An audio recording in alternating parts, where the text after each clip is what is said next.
السلام عليكم ورحمة الله تعالى وبركاته، والصلاة والسلام على نبينا وحبيبنا محمد عليه الصلاة والسلام. كما راكم تشوفوا حبيباتي، اليوم جبت لكم هذا الطبق الشهي اللي هو الكروفات بالصلصة الطماطم. أول حاجة، هذا الطبق يوجد تمتم وسهل في وقفة ديريه. أول حاجة عندك هنايا في طاجين تاعي درت زيت والثوم. هنا الثوم مسكرفش، راح نقلي هذا الثوم شوية ياخد ديك التحميرة شوية، ومن بعد هنايا نوجدو بالصلصة تاع حبة تاع بالصلصة الطماطم، يعني طماطم ماشي تاع العلب، طماطم نتاع الحب. سكرفشتها ولا طحنيها ولا كيما تبغي. هي من الأحسن تطحنيها باش تكون كشغل جارية شوية.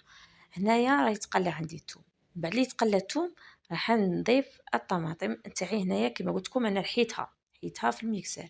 هنا تحمر لي الثوم، زدت ضفت الطماطم نتاعي بعد ما كانت واجده.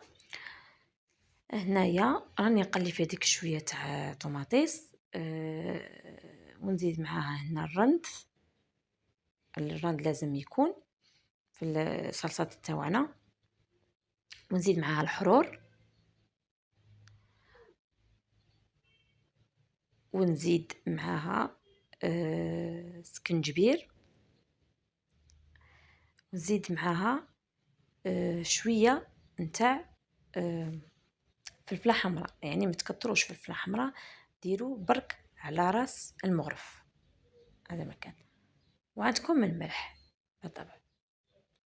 هنا ضفت الفلفله حمراء، يعني فلفل عكري، كلي ما يعرفوش هي فلفله حمراء هي فلفل عكري.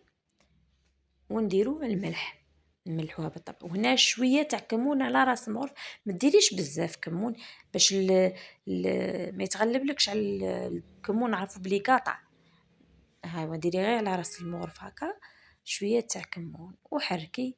وزدت هنايا شويه تاع سكر، الا كان طوماطيس تاعك حامضه ديري مغرف صغيره تاع سكر وشويه برك تاع ما. هذا مكان. هذه بالنسبه للصلصه تاعنا نتاع طماطم تاع الحب. من بعد كي نشوفوا باللي طابت تخلعطيه، هنايا انا رحت شريت الكلوفات هذيك الصغيره، نقيتها، يعني نقيتها، قلعت لها ديك الجلفه تاعها. ولا كانت كبيره ديروها كيما هكا باش تعطي داك الشكل تاعها الشباب. مع الصوص تجي ولا اروع. هنايا راح نزيدها بعد ما شتها بدات تعقد لي شويه صوص. هيا راني نزيد هنا في الكروفات ونخليها تاني هي طيب شويه باش تطلق ديك البنه تاعها. وفي الاخير غادي هنايا راني نشوفها كشغل بدات طيب صاي. هنايا طابت لي كروفات وطابت صوص، راح نزيد عليهم معدنوس. وهنايا راح تشوفوا الطبق معكم في الطبسي كيفاش يجي. يعني الحوت معروف انه طبق لذيذ، وما عندي ما نزيد نقول. فقط ما عليا غير نقولكم شهيتكم في الجنة أحباباتي، وإن شاء الله تجربوا هذه الوصفة وتبارطاجوا مع صحابكم وديروا لي جيم ودعموا القناة.